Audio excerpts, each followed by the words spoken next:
Halo semuanya, nama saya Christine.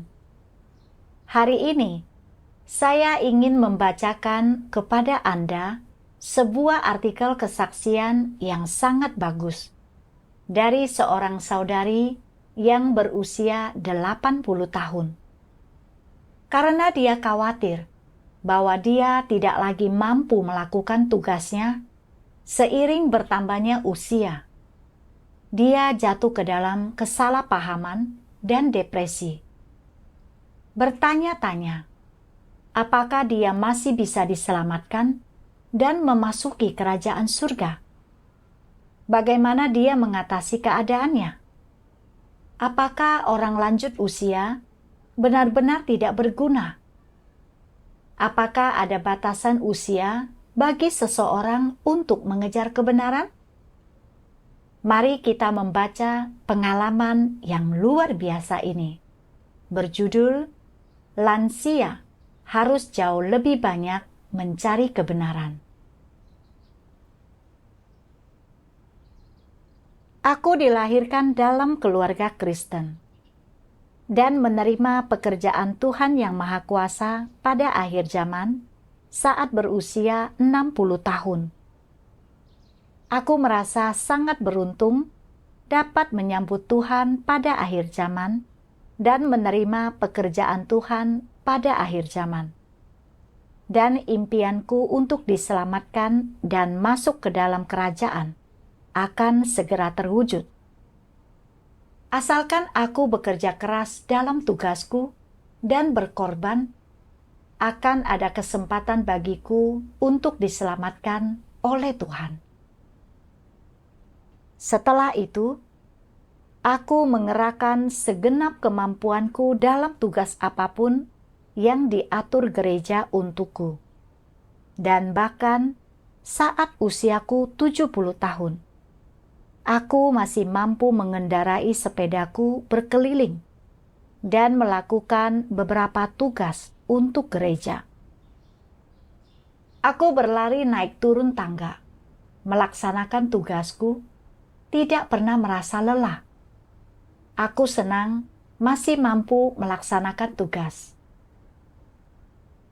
Seiring bertambahnya usia, fungsi tubuhku menurun karena usia dan fisikku tidak seperti dahulu. Mempertimbangkan kesehatanku, gereja menugaskanku untuk menjadi tuan rumah. Aku agak kecewa. Seiring bertambahnya usia, penglihatanku menurun dan tak mampu lagi mengendarai sepedaku untuk melaksanakan tugas.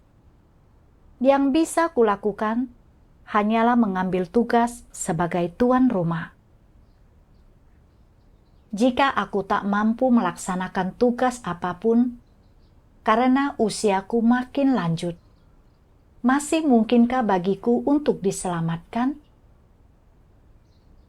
Kupikir, alangkah baiknya jika usiaku beberapa puluh tahun lebih muda. Dan aku sangat iri pada saudara-saudari yang bisa bepergian untuk melayani Tuhan. Pada Maret 2022, pemimpin gereja mengatur agar aku pergi menyokong saudari Yusin. Dia berusia 78 tahun dan susah berjalan karena kesehatannya, dan sama sekali tak mampu melaksanakan tugas apapun. Melihat keadaannya membuatku merasa sedih dan tertekan. Aku sudah berusia lebih dari 80 tahun, bahkan lebih tua dari saudari Yusin.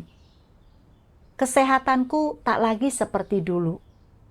Dan aku tak tahu apakah suatu hari nanti aku juga akan sakit dan tak mampu melaksanakan tugas. Dan saat itu, apakah aku masih akan ada gunanya?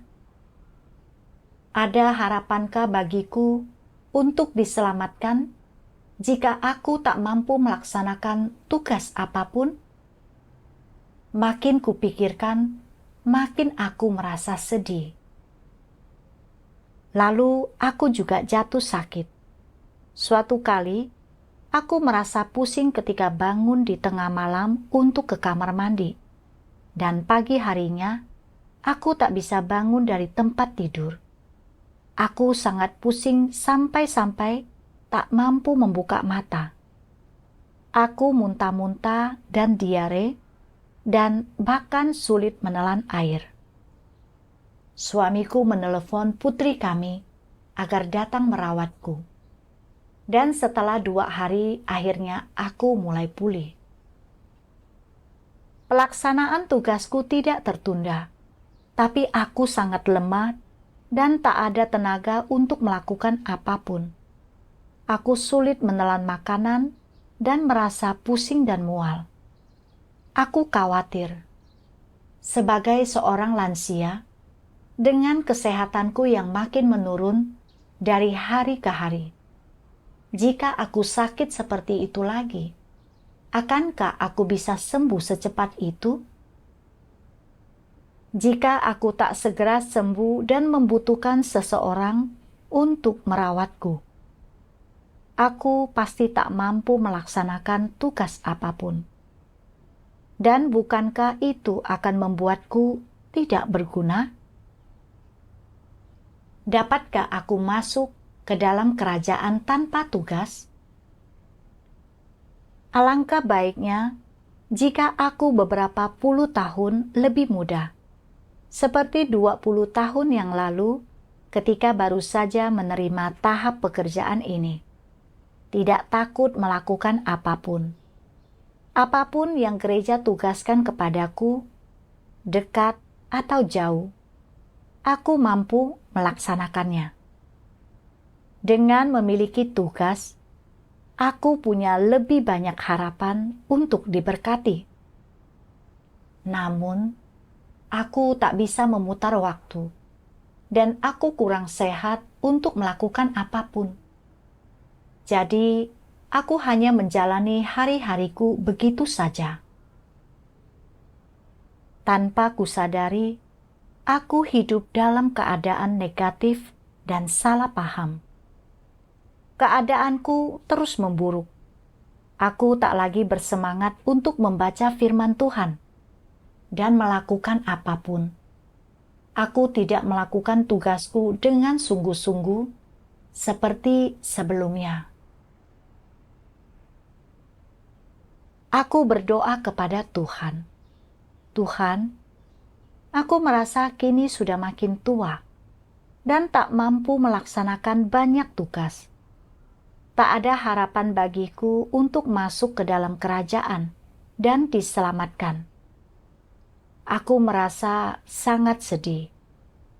Ya Tuhan, kumohon beri aku iman dan bimbinglah aku agar aku tidak dibatasi oleh usia tua dan aku mampu memahami kehendak-Mu dan keluar dari keadaan ini. Keadaanku mulai berubah saat aku membaca beberapa firman Tuhan. Terdapat juga orang-orang lanjut usia di antara saudara-saudari yang berusia antara 60 hingga 80 atau 90 tahun. Dan yang juga mengalami beberapa kesulitan karena usia lanjut mereka. Sekalipun telah berusia lanjut, pemikiran mereka belum tentu benar atau masuk akal, dan gagasan serta pandangan mereka belum tentu sesuai dengan kebenaran.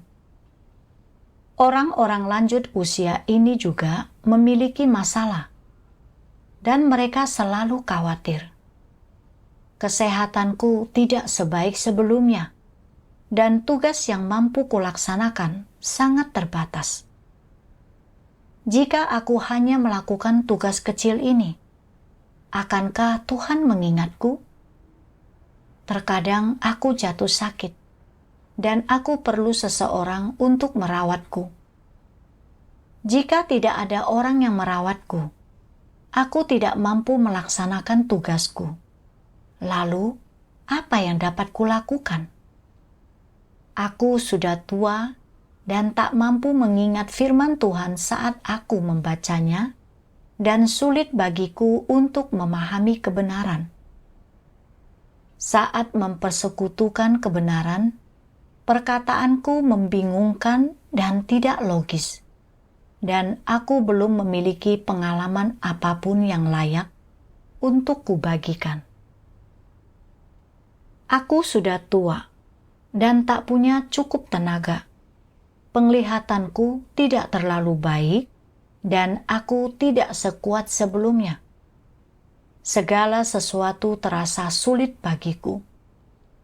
Aku bukan saja tak mampu melaksanakan tugasku, tetapi aku juga mudah lupa dan melakukan kesalahan.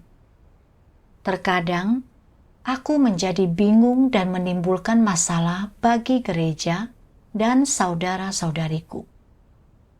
Aku ingin memperoleh keselamatan dan mengejar kebenaran, tetapi itu sangat sulit bagiku. Apa yang dapat kulakukan? Khususnya, ada orang-orang lanjut usia yang ingin menghabiskan seluruh waktu mereka untuk mengorbankan diri bagi Tuhan dan melaksanakan tugas mereka. Tetapi merasa tubuh mereka kurang sehat. Ada yang menderita tekanan darah tinggi, ada yang menderita gula darah tinggi, ada yang memiliki masalah pencernaan, dan ada yang kekuatan tubuhnya tak mampu memenuhi tuntutan tugasnya, sehingga mereka merasa resah. Mereka melihat bagaimana orang-orang muda mampu makan dan minum, berlari dan melompat, dan mereka merasa iri. Makin mereka melihat orang-orang muda melakukan hal-hal seperti itu, makin mereka merasa sedih, berpikir, "Aku ingin melaksanakan tugasku dengan baik, serta mengejar dan memahami kebenaran. Dan aku juga ingin menerapkan kebenaran. Jadi, mengapa begitu sulit untuk melakukannya? Aku sudah sangat tua dan tak berguna. Apakah Tuhan tidak menginginkan orang lanjut usia? Apakah orang lanjut usia benar-benar tidak berguna? Apakah kami tidak dapat memperoleh keselamatan?" Mereka merasa sedih dan tak mampu merasa bahagia bagaimanapun cara mereka memikirkannya. Mereka tak ingin melewatkan waktu yang seindah itu dan kesempatan yang sebesar itu. Tetapi mereka tak mampu mengorbankan diri mereka dan melaksanakan tugas mereka dengan segenap hati dan segenap jiwa. Mereka seperti yang dilakukan orang-orang muda. Orang-orang lanjut usia ini terjerumus dalam kesedihan, kecemasan, dan kekhawatiran yang mendalam karena usia mereka. Setiap kali mereka menghadapi kesulitan, rintangan, kesukaran, atau hambatan, mereka menyalahkan usia mereka, bahkan membenci dan tidak menyukai diri mereka sendiri. Namun, bagaimanapun juga, semuanya sia-sia. Tidak ada solusi, dan mereka tidak memiliki jalan keluar. Mungkinkah mereka benar-benar tak punya jalan keluar? Apakah ada solusinya? Orang-orang lanjut usia juga harus melaksanakan tugas mereka semampu mereka. Tentu saja, diperbolehkan bagi orang-orang lanjut usia untuk melaksanakan tugas mereka. Semampu mereka bukan? Bolehkah orang-orang lanjut usia tidak lagi mengejar kebenaran karena usia mereka? Apakah mereka tidak mampu memahami kebenaran? Mampukah orang lanjut usia memahami kebenaran? Mereka mampu memahami beberapa kebenaran, dan bahkan orang-orang muda pun tidak mampu memahami semuanya. Orang lanjut usia selalu memiliki kesalahpahaman, menganggap diri mereka linglung, ingatan mereka buruk, sehingga mereka tidak mampu memahami kebenaran. Benarkah demikian?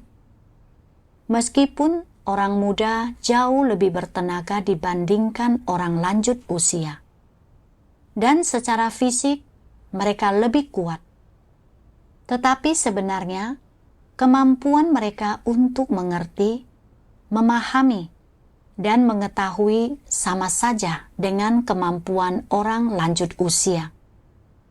Bukankah orang lanjut usia juga pernah muda? Mereka tidak terlahir dalam keadaan tua, dan orang-orang muda suatu hari juga akan menjadi tua. Orang lanjut usia tidak boleh selalu berpikir, karena mereka sudah tua, lemah secara fisik, kurang sehat, dan memiliki ingatan yang buruk, itu berarti mereka berbeda dengan orang muda. Sebenarnya, tidak ada perbedaan.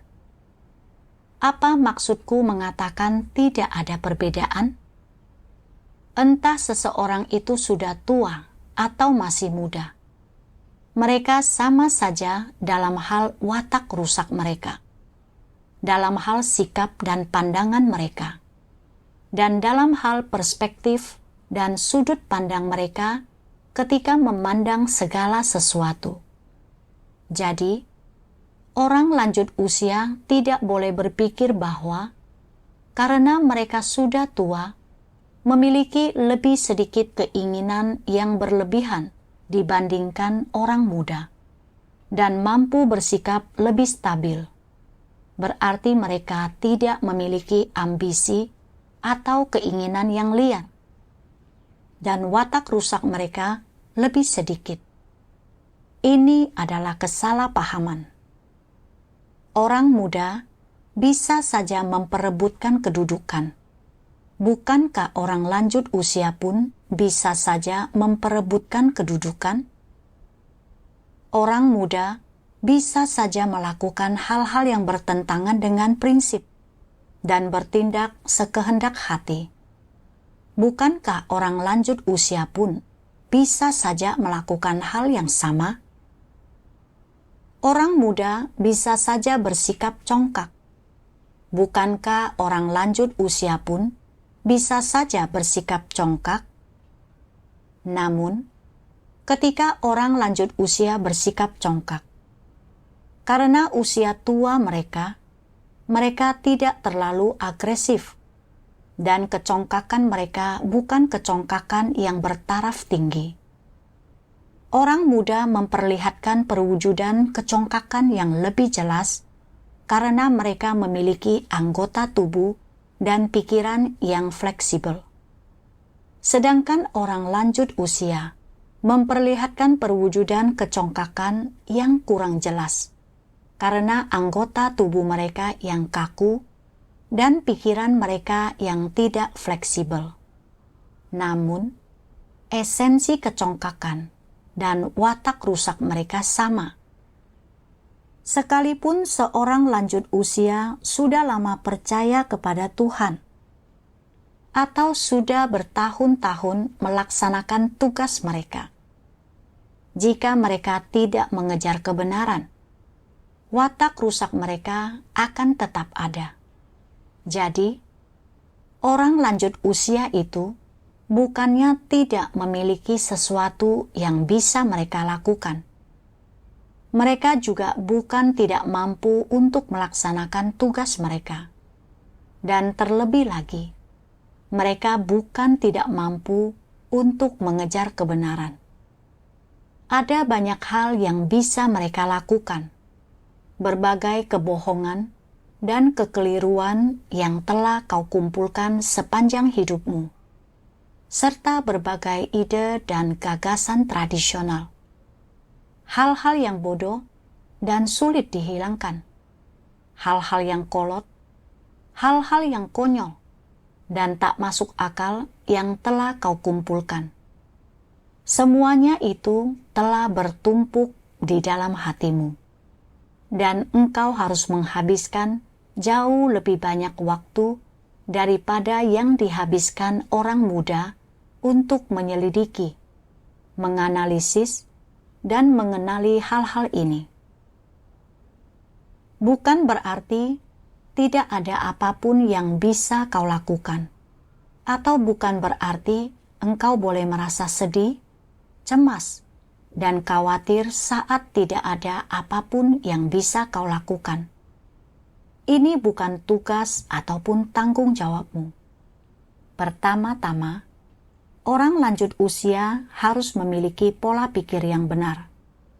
Meskipun usiamu mungkin sudah lanjut dan secara fisik engkau relatif sudah tua, tetap saja engkau harus memiliki pola pikir orang muda. Meskipun engkau makin tua, daya pikirmu melambat dan daya ingatmu memburuk. Jika engkau masih mampu mengenal dirimu sendiri, masih memahami firman yang kuucapkan, dan masih memahami kebenaran, itu membuktikan bahwa engkau tidak tua dan kualitasmu tidak kurang. Jika orang sudah berusia 70-an tetapi tidak mampu memahami kebenaran, ini menunjukkan bahwa tingkat pertumbuhan mereka terlalu rendah dan mereka tak mampu melaksanakan tugas. Jadi, usia tidak ada kaitannya dengan kebenaran. Aku membaca bagian itu beberapa kali. Firman Tuhan benar-benar langsung menyentuh hatiku, mengungkapkan keadaanku dengan tepat. Aku sadar, kini aku sudah tua dan keadaanku sudah berbeda. Jadi aku tak mampu terus sibuk melaksanakan tugas, dan hanya bisa menjadi tuan rumah di rumahku. Dan di rumah, saat kulihat keadaan saudari Yusin yang tak mampu melaksanakan tugas, aku sangat khawatir tentang usiaku. Kupikir, jika suatu hari aku benar-benar tak mampu bergerak atau melaksanakan tugas, aku tak mungkin dapat diselamatkan. Pemikiran tentang tidak masuk ke dalam kerajaan sungguh menyakitkan, membuatku sedih dan khawatir tentang tempat tujuanku. Aku hidup dalam keadaan yang negatif, pesimis, dan tak lagi bersemangat untuk melakukan apapun. Membaca firman Tuhan membuatku terharu dan mencerahkan hatiku. Bukan berarti para lansia tidak punya pilihan apapun dan tidak dapat diselamatkan. Bukan berarti kita tak mampu melakukan apapun ataupun melaksanakan tugas. Usia lanjut bukan berarti jiwa kita sudah tua dan tidak ada yang dapat kita lakukan. Para lansia masih mampu melakukan segala sesuatu seperti dahulu, membaca firman Tuhan dan berdoa sebagaimana seharusnya, dan melaksanakan tugas apapun yang mampu kita lakukan seperti biasa. Tuhan tak pernah berkata, Dia tidak memperkenan para lansia karena mereka tak mampu melaksanakan banyak tugas. Selain itu, baik orang tua maupun anak muda sama-sama memiliki watak yang rusak, dan kita semua harus mencari kebenaran untuk membereskannya. Khususnya bagi para lansia sepertiku, kita telah melewati kehidupan di rumah, sekolah, dan di tengah masyarakat. Kita telah mengumpulkan segala macam pemikiran, gagasan, dan falsafah hidup. Ada begitu banyak falsafah iblis, kebohongan, dan kekeliruan yang telah memenuhi pikiranku. Aku telah menjadi orang percaya selama bertahun-tahun. Tapi racun iblis ini masih tertanam dalam diriku dan telah menjadi aturanku untuk bertahan hidup. Terkadang, ketika aku sedang berkumpul dengan orang lain, aku melihat seseorang yang hidup dalam keadaan yang salah atau menyebarkan kenegatifan. Kulihat dengan sangat jelas yang dia katakan kepada orang lain tidaklah membangun. Tapi aku diam saja untuk melindungi hubungan antar pribadiku. Aku hidup berdasarkan falsafah iblis. Lindungi pertemananmu dengan tak pernah menunjukkan kesalahan orang lain. Aku tak mau menerapkan kebenaran, enggan menyinggung orang lain. Dan selama pertemuan, ketika kami membahas tokoh-tokoh dan kisah-kisah dalam Alkitab, beberapa saudara-saudari tidak memahaminya, dan aku memperlihatkan watak yang congkak. Aku merasa, karena sudah lama menjadi orang Kristen, aku tahu lebih banyak daripada mereka. Jadi, aku selalu menjelaskan panjang lebar kepada mereka, menggunakannya sebagai modal untuk pamer. Dengan memiliki begitu banyak watak rusak yang belum dibereskan, aku seharusnya memiliki perasaan mendesak dan berupaya lebih keras untuk mengejar kebenaran. Aku seharusnya lebih banyak mencari kebenaran di sisa hidupku untuk membereskan kerusakanku. Ada begitu banyak hal yang harus kulakukan dan kebenaran yang harus kumasuki. Namun, aku selalu iri kepada anak muda karena memiliki kesehatan yang prima dan mampu melaksanakan banyak tugas, menganggap mereka memiliki lebih banyak harapan untuk diselamatkan. Kini aku tak mampu bebas bergerak dan tugasku terbatas. Aku khawatir tidak akan mendapat tempat dalam kerajaan. Aku tenggelam dalam keadaan negatif dan tak mampu melepaskan diri darinya. Kalau dipikir-pikir sekarang, itu sangat bodoh. Aku harus memiliki sikap yang benar. Meskipun aku makin tua dan tubuhku menua, aku masih mampu memahami firman Tuhan, dan aku masih memiliki akal sehat dan nalar yang normal. Jadi, aku tak boleh membuang-buang waktu dalam mengejar kebenaran, dan tak boleh terus hidup dalam perasaan tertekan dan kecemasan. Ini sangat jelas dinyatakan dalam bagian firman Tuhan ini. Meskipun engkau makin tua, daya pikirmu melambat dan daya ingatmu memburuk. Jika engkau masih mampu mengenal dirimu sendiri, masih memahami firman yang kuucapkan, dan masih memahami kebenaran, itu membuktikan bahwa engkau tidak tua dan kualitasmu tidak kurang. Firman Tuhan mencerahkan hatiku, dan aku langsung merasa ada sesuatu yang dapat kuperjuangkan. Tuhan berkata, aku tidak tua. Jadi aku harus lebih rajin mengejar kebenaran di sisa hidupku. Aku juga membaca bagian ini dalam firman Tuhan. Aku memutuskan tempat tujuan setiap orang bukan berdasarkan usia, senioritas, jumlah penderitaan, dan yang utama, bukan berdasarkan sejauh mana mereka mengundang rasa kasihan. tetapi berdasarkan apakah mereka memiliki kebenaran. Tidak ada pilihan lain selain ini. Keinginan Tuhan adalah agar setiap orang disempurnakan, agar akhirnya didapatkan olehnya, untuk sepenuhnya ditahirkan olehnya, dan untuk menjadi orang-orang yang Dia kasihi.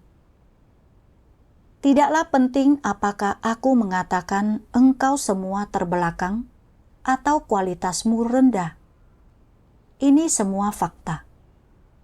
Perkataanku tentang hal ini tidak membuktikan bahwa aku bermaksud meninggalkanmu, bahwa aku telah kehilangan harapan atas dirimu, apalagi bahwa aku tidak mau menyelamatkanmu.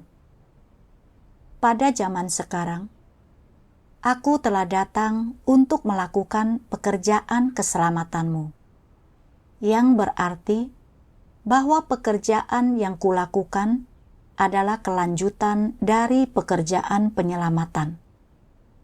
Setiap orang memiliki kesempatan untuk disempurnakan.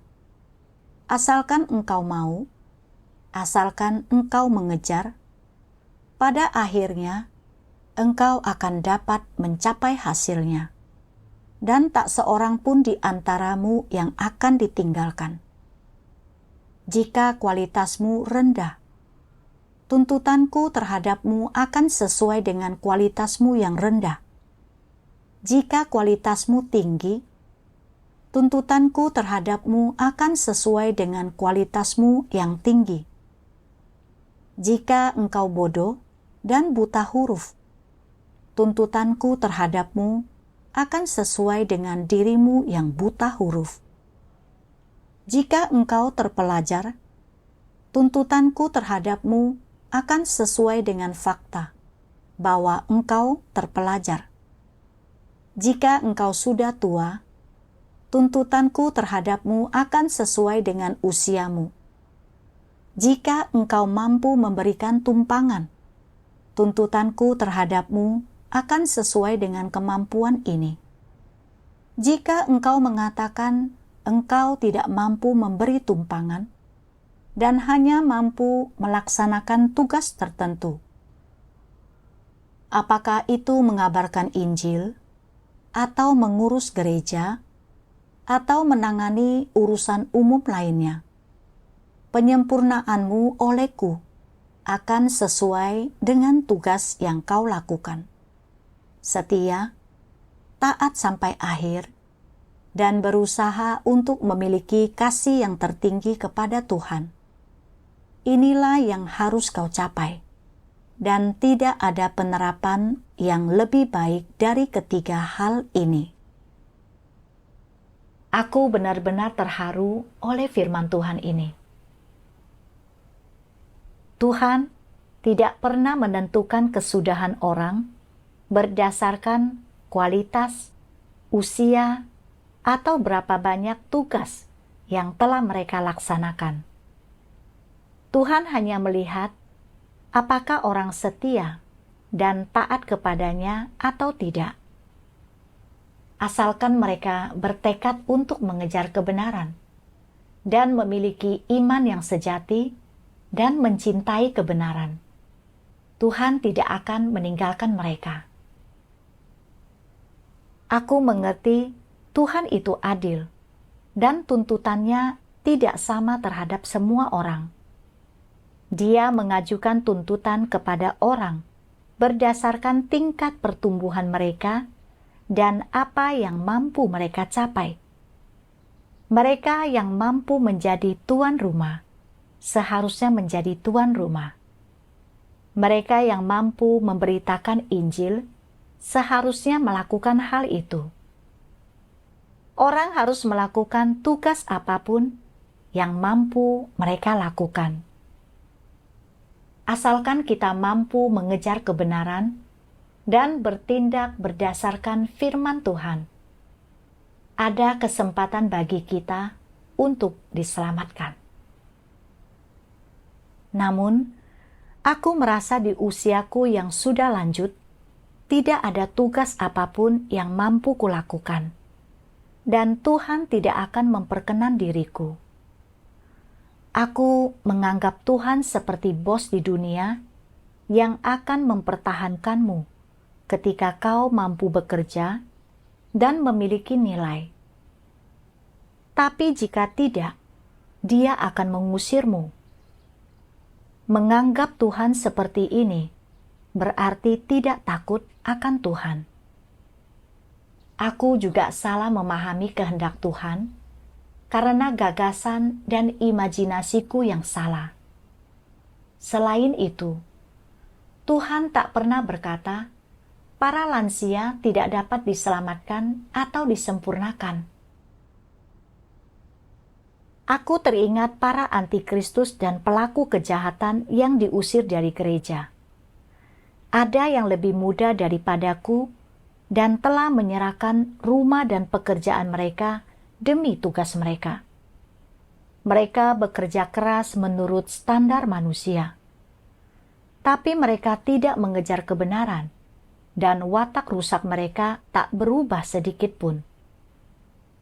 Mereka melakukan segala sesuatu berdasarkan natur iblis mereka, mengganggu pekerjaan rumah Tuhan, tidak pernah bertobat, dan akhirnya diusir oleh Tuhan. Sedangkan mereka yang lanjut usia, ada yang tinggal di rumah melaksanakan tugas sebagai tuan rumah. Ada yang menyimpan buku-buku gereja, tapi mereka semua memainkan peran mereka sebagaimana mestinya. Tuhan tidak mengabaikan atau mengusir mereka karena sudah tua atau karena tak mampu melaksanakan banyak tugas. Aku mengerti, Tuhan mengusir orang karena esensi natur mereka, bukan karena usia mereka. Kini, karena sudah tua, aku tak mampu menyokong gereja seperti dahulu. Aku menjadi tuan rumah bagi orang lain di rumahku. Jadi, aku harus melaksanakan tugasku sebagai tuan rumah dengan baik dan menjaga lingkungan yang aman untuk pertemuan di rumahku. Agar saudara-saudari bisa datang dan pergi dengan damai. Itu artinya aku mengabdikan diri dalam tugasku. Tetanggaku saudari Yusin sedang tidak sehat dan membutuhkan dukungan. Jadi, aku harus melakukan apapun semampuku. Bertemu dan bersekutu dengannya. Dan setiap kali menghadapi tantangan atau masalah, aku harus berdoa dan membaca firman Tuhan untuk menyelesaikannya. Jika mampu membawa 2 kilo, aku akan membawa 2 kilo. Dan jika mampu membawa 10 kilo, aku akan membawa 10 kilo. Berupaya sebaik mungkin dan melakukan semua yang mampu kau lakukan. Itulah yang terpenting. Setelah memahami hal itu, aku merasa malu. Aku belum memahami kehendak Tuhan dan tidak memandang segala sesuatu atau bertindak berdasarkan firman-Nya. Sebaliknya, aku hidup berdasarkan pandanganku sendiri yang salah paham terhadap Tuhan. Aku benar-benar memberontak. Aku merenungkan, mengapa aku selalu khawatir tentang menjadi tua, tidak mampu melaksanakan tugas, dan diusir? Motif apa yang ada di balik kekhawatiranku? Dalam pencarianku, aku membaca beberapa bagian firman Tuhan. Sebagian orang menjadi penuh semangat begitu mereka melihat bahwa iman kepada Tuhan akan memberi mereka berkat, tetapi langsung kehilangan energi begitu tahu bahwa mereka harus mengalami pemurnian. Seperti itukah percaya kepada Tuhan? Pada akhirnya, engkau harus mencapai ketaatan yang sempurna dan mutlak di hadapan Tuhan dalam imanmu. Engkau percaya kepada Tuhan, tetapi masih menuntutnya, memiliki banyak gagasan agamawi yang tidak bisa engkau lepaskan, keinginan pribadi yang tak bisa engkau lepaskan, dan masih mencari berkat daging, dan ingin agar Tuhan menyelamatkan dagingmu, menyelamatkan jiwamu. Semua itu adalah perilaku orang yang punya cara pandang salah.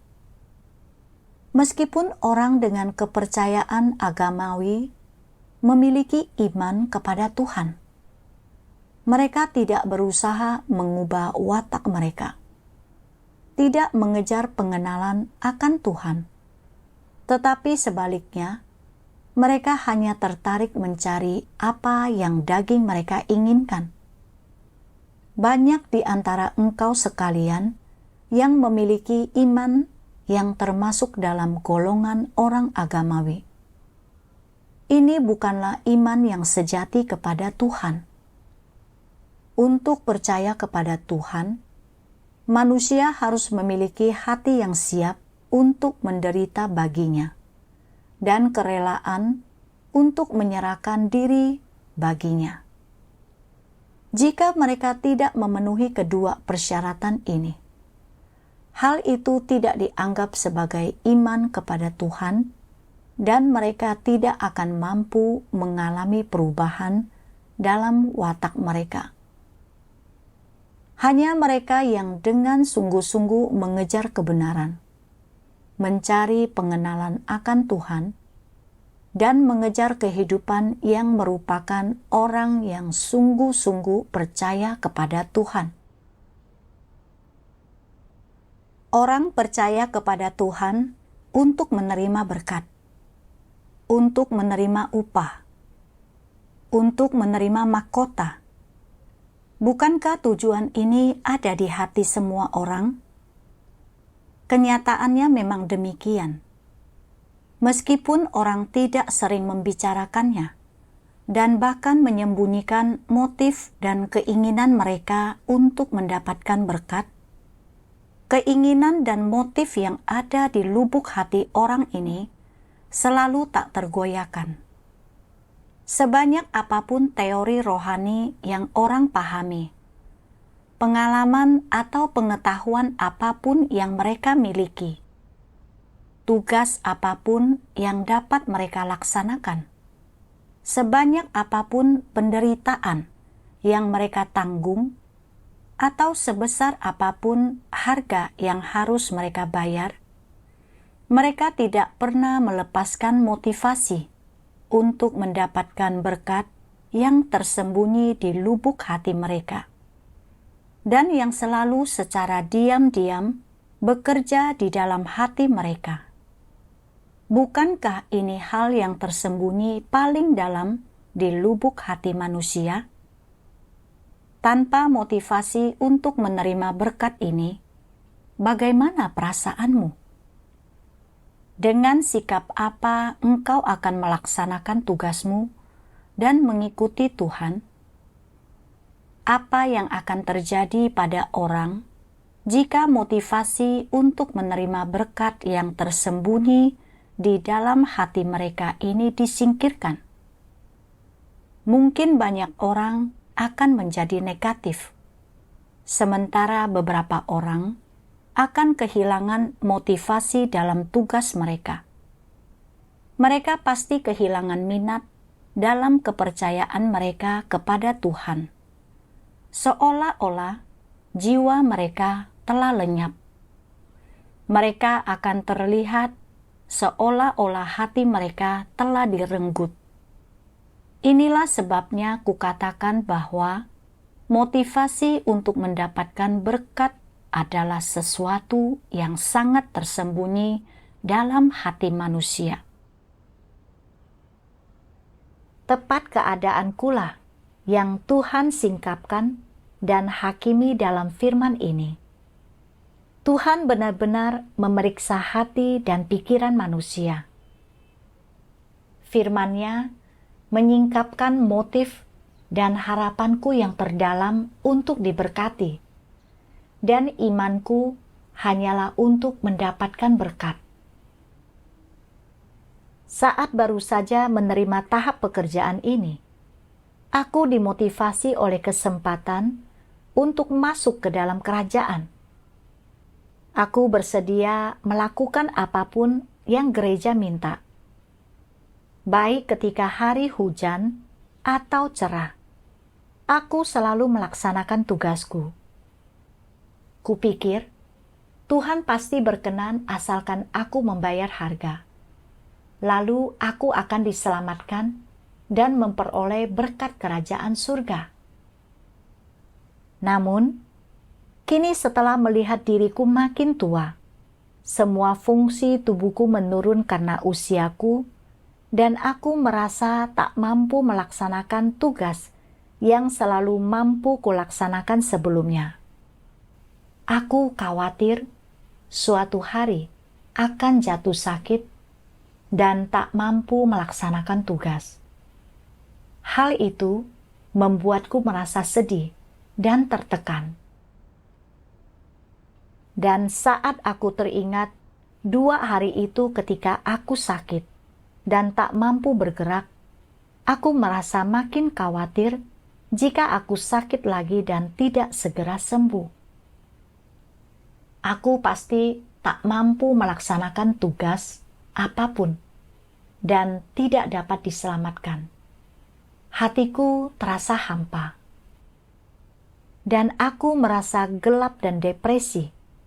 Aku tak lagi bersemangat untuk membaca firman Tuhan atau berdoa. Berpikir hanya akan menjalani hari-hariku begitu saja. Aku benar-benar sadar motifku untuk diberkati yang tersembunyi di lubuk hatiku sudah tertanam kuat. Dan sadar aku selalu bekerja dan berjuang untuk mencapai tujuan ini. Di luarnya, aku terlihat sedang melaksanakan tugas dan ingin memuaskan Tuhan. Tapi sebenarnya, aku ingin menukar tugasku dengan berkat kerajaan surga. Aku sedang bekerja untuk tempat tujuanku. Pada dasarnya, aku sangat jahat dan licik. Aku dilahirkan dalam keluarga Kristen dan mengikuti orang tuaku, percaya kepada Tuhan Yesus sejak masih kecil. Ketika berusia 60 tahun, aku menerima pekerjaan Tuhan pada akhir zaman. Aku telah memetik banyak pelajaran. Pada akhir zaman ini, Tuhan dengan jelas mempersekutukan setiap aspek kebenaran dan melalui penghakiman dan hajaran firman-Nya. Aku telah memahami tentang naturku yang rusak dan racun iblis. Aku mampu membenci diriku sendiri dan watakku yang rusak telah sedikit berubah. Ini hasil dari mengalami penghakiman dan hajaran firman Tuhan. Ini anugerah yang luar biasa dari Tuhan. Aku telah menerima penyelamatan yang begitu besar. Sekalipun Tuhan mengambil nyawaku sekarang juga, aku tidak akan menyesal. Dan aku harus bersyukur kepada Tuhan. Namun, sekarang aku masih hidup dan masih bernapas. Aku harus dengan sepenuh hati mengejar kebenaran dan mengubah watakku. Entah kelak diberkati atau mengalami bencana, aku harus tunduk pada aturan dan pengaturan Tuhan. Inilah nalar yang harus kumiliki sebagai makhluk ciptaan. Namun, setelah mendapat begitu banyak perbekalan dari firman Tuhan, aku tetap tidak tahu bagaimana membalas kasih-Nya. Aku ingin menggunakan tugasku untuk bertransaksi dengan Tuhan, agar mendapatkan berkat kerajaan. Aku menjadi negatif dan salah paham terhadap Tuhan ketika kupikir aku tak bisa mendapatkannya. Aku tak punya hati nurani ataupun nalar. Di manakah kemanusiaanku? Aku sangat egois, hina dan jahat. Motivasi dan perspektifku dalam kepercayaanku tidak benar. Aku hanya ingin masuk ke dalam kerajaan surga dan hanya mengejar keuntungan dan berkat jasmani. Aku menempuh jalan yang sama seperti ditempuh Paulus. Aku teringat bagaimana Paulus mencapai begitu banyak, tapi dia beriman hanya untuk mendapatkan upah dan mahkota. Dia menggunakan pekerjaannya untuk bertransaksi dengan Tuhan, menukarnya dengan berkat surga. Dia tidak berusaha mengenal Tuhan. Dia menempuh jalan yang menentang Tuhan. Pada akhirnya, dia dihukum oleh Tuhan. Pengejaranku sama seperti pengejaran Paulus. Aku tidak mengejar perubahan watak untuk memuaskan Tuhan dan hanya melaksanakan tugasku untuk mendapatkan berkat. Di luarnya, aku terlihat sedang melaksanakan tugas, tapi sebenarnya aku sedang menipu Tuhan. Aku bukanlah orang percaya sejati. Orang percaya sejati adalah orang yang mengejar kebenaran, yang berusaha mengenal dan mengasihi Tuhan. Mereka melaksanakan tugas tanpa syarat atau kesepakatan apapun.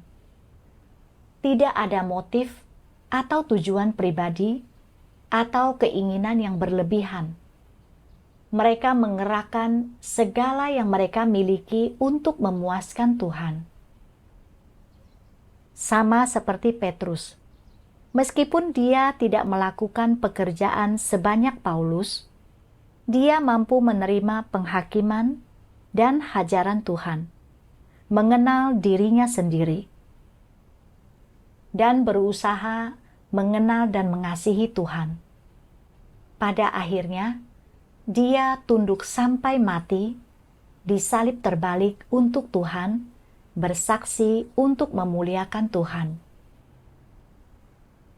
Dengan iman sepertiku yang selalu memiliki motif dan keinginan yang hina, aku tidak akan pernah mendapatkan perkenanan Tuhan.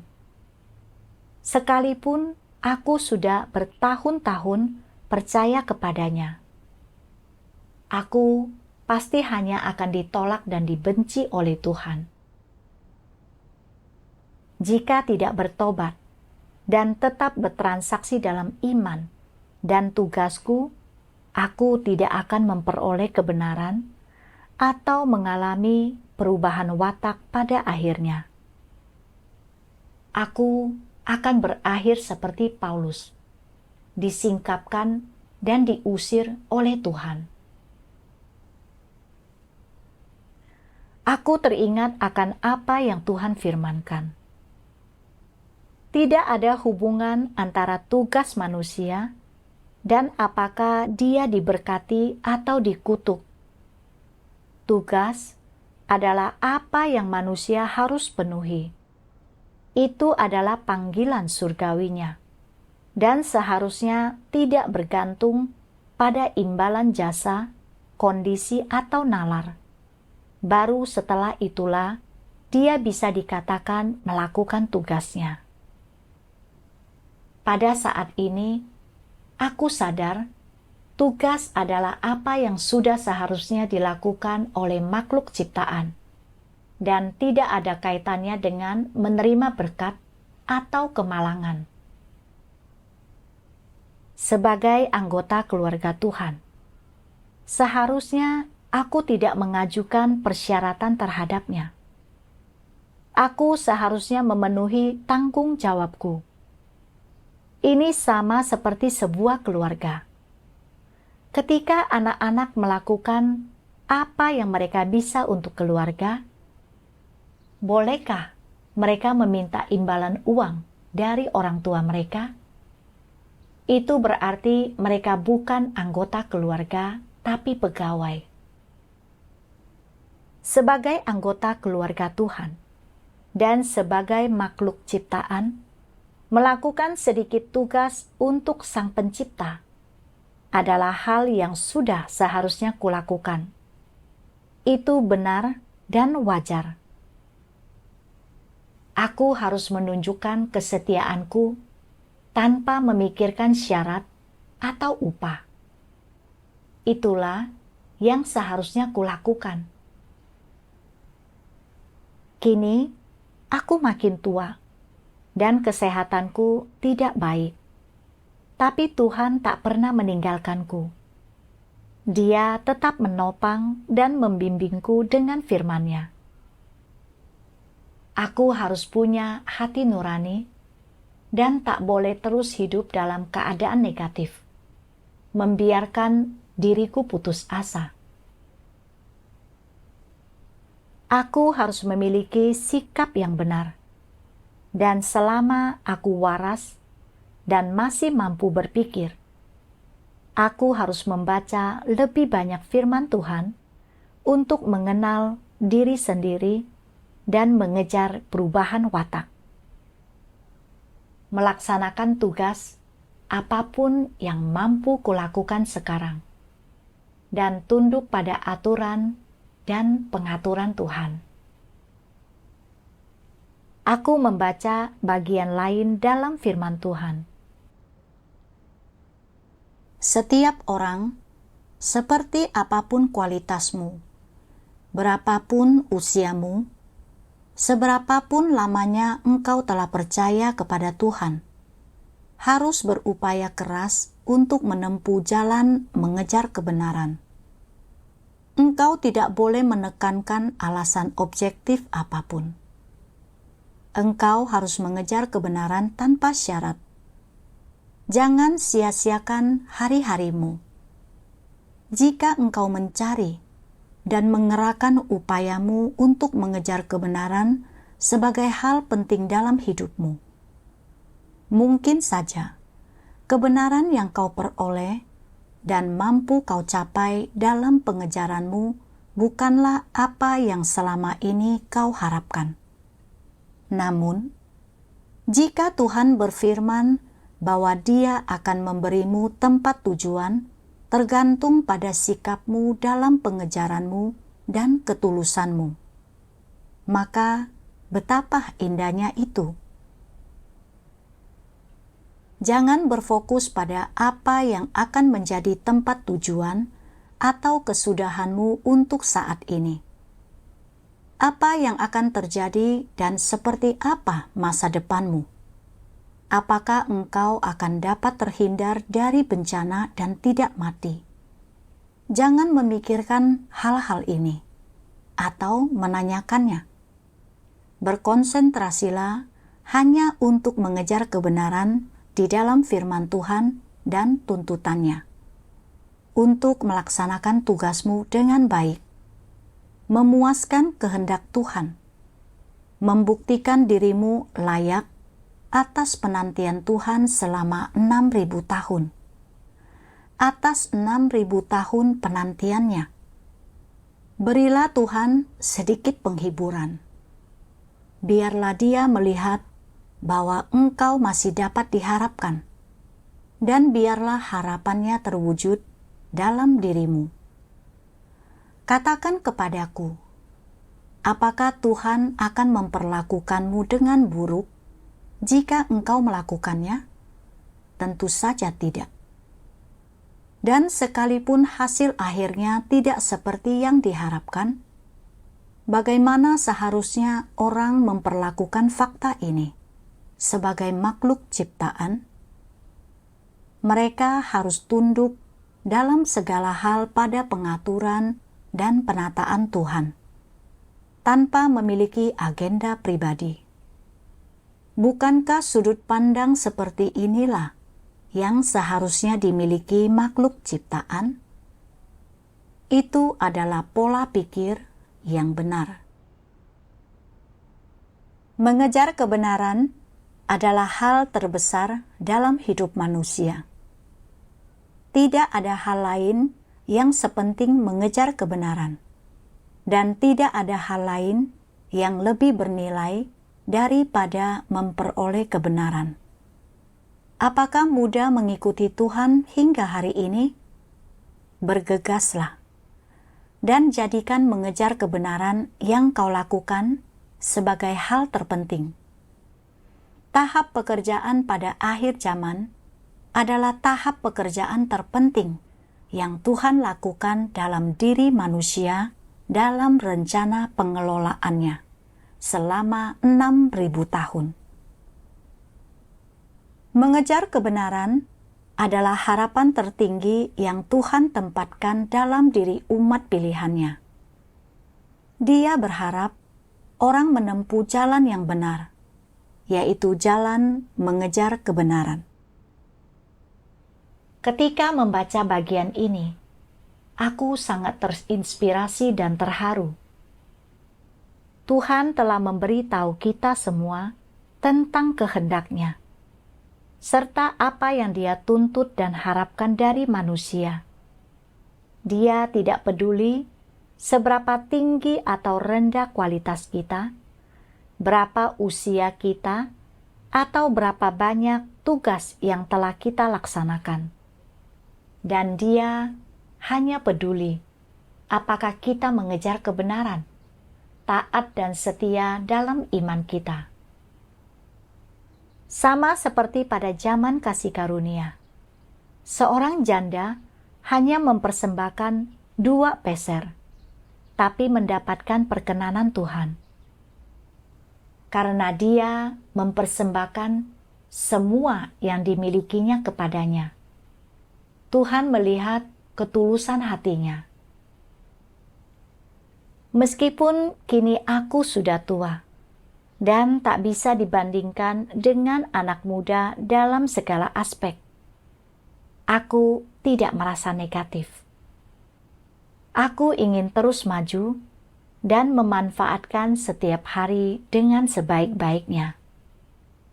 Selagi aku masih punya akal sehat dan nalar, aku benar-benar harus lebih mengejar kebenaran dan lebih banyak membaca firman Tuhan, menerapkan setiap hal kecil yang kupahami, dan berupaya sebaik mungkin dalam tugasku. Maka saat aku mati, hatiku akan tenang dan tidak akan mengecewakan Tuhan yang telah menopangku di sepanjang hidupku. Tuhan mengizinkanku dilahirkan pada akhir zaman. Aku mampu menerima pekerjaannya pada akhir zaman pada usia 60 tahun. Menyaksikan penampakan Tuhan, mendengar suaranya secara pribadi, dan mengalami penghakiman dan hajaran firman-Nya. Ini anugerah dan berkat Tuhan yang sangat besar bagiku. Jika aku tetap hidup terjebak dalam kesedihan karena usia tua, tanpa ada desakan dalam diriku untuk memanfaatkan kesempatan ini untuk mengejar kebenaran, aku akan kehilangan kesempatan untuk mengalami pekerjaan Tuhan dan diselamatkan. Jika kelak aku ingin mengejar kebenaran, kesempatanku akan hilang dan sudah terlambat untuk menyesal. Jadi, aku berdoa kepada Tuhan, "Ya Tuhan, aku siap untuk bertobat. Aku tak mau lagi hidup dalam keadaan negatif, cemas dan salah paham. Aku ingin menerapkan firman-Mu, berusaha sekuat tenaga untuk mengejar kebenaran selagi aku masih hidup dan menempuh jalan yang benar dalam hidupku. Aku ingin menerapkan semua yang kupahami dari firman-Mu, melaksanakan tugasku, dan melakukan kehendak-Mu. Entah aku diberkati atau mengalami kemalangan, aku siap tunduk pada aturan dan pengaturan-Mu. Sejak saat itu, aku berfokus untuk lebih banyak membaca firman Tuhan dan merenungkannya. Aku berupaya sebaik mungkin melaksanakan tugas apapun yang gereja minta untuk kulaksanakan. Aku telah mendapatkan beberapa pengalaman dan pengetahuan selama bertahun-tahun menjadi orang percaya, dan telah berlatih menulis artikel untuk bersaksi tentang Tuhan. Khususnya saat ini, pemberitaan Injil membutuhkan artikel yang bagus untuk meluruskan gagasan orang beragama. Dan sebagai orang yang sudah lama percaya, aku ingin menulis banyak artikel, melakukan apa yang aku bisa untuk mengabarkan Injil Kerajaan. Selain itu, aku memiliki watak yang agak congkak dan cenderung mengekang keluargaku karena kecongkakanku. Aku telah mencari kebenaran untuk membereskan aspek kerusakanku ini dan hidup dalam kemanusiaan yang normal di hadapan keluargaku. Dalam interaksiku seperti biasa dengan saudara-saudari, ketika kulihat seseorang melakukan sesuatu yang bertentangan dengan prinsip, jika aku takut mengatakan sesuatu yang dapat menyinggung atau membuatnya memiliki kesan buruk terhadapku, kukatakan kepada Tuhan dalam doaku bahwa aku tak mau hidup berdasarkan falsafah iblis dan berfokus menerapkan kebenaran, menjunjung tinggi kepentingan gereja, dan bukan sekadar menjadi penyenang orang. Kini, aku sedang melatih diriku untuk menerapkan kebenaran dalam setiap hal kecil. Dan aku merasa sangat tenang dan penuh sukacita. Mampu keluar dari perasaan tertekan, kecemasan, dan kekhawatiran. Semuanya berkat bimbingan dan anugerah Tuhan. Aku benar-benar bersyukur kepada Tuhan. Segala kemuliaan bagi Tuhan yang Maha Kuasa. Terima kasih telah menonton video ini. Kami akan membawakan Anda pengalaman yang lebih kaya. Selamat tinggal.